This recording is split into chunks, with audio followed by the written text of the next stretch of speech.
kayak meledak, minyaknya meledak nah, kena. Satu unit mobil asal Bandung jenis SUV Mazda CX-7 warna putih secara mengejutkan terbakar hebat saat melintas di Jalan Demang Lebar Daun, Ilir Barat 1, Palembang. Oscar Fauzi, pemilik mobil tersebut, mengaku dia bersama istri dan anaknya hendak menuju ke rumah makan. Namun setelah hampir tiba, mobil yang dikendarainya mengeluarkan api dari bagian ban depan sebelah kanan. Dia panik dan langsung menyuruh keluarga untuk cepat keluar dari mobil.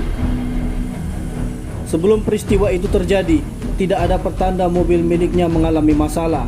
Bahkan dalam perjalanannya, mereka sempat mengisi bahan bakar di pom bensin Demang. Meski mengalami syok akibat musibah ini, namun Oscar sangat bersyukur diri dan keluarganya tidak sampai mengalami luka. Akan tetapi dari sisi materi, dia memperkirakan telah mengalami kerugian mencapai ratusan juta rupiah. Sementara itu, pantauan di lapangan, mobil itu mengalami kebakaran saat berada di tengah jalan. Api menghanguskan seluruh bagian mobil. Sempat pula terjadi kemacetan di seputar lokasi kebakaran karena rasa penasaran masyarakat ingin melihat apa yang sedang terjadi.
Tim Liputan Sumsel Update TV melaporkan.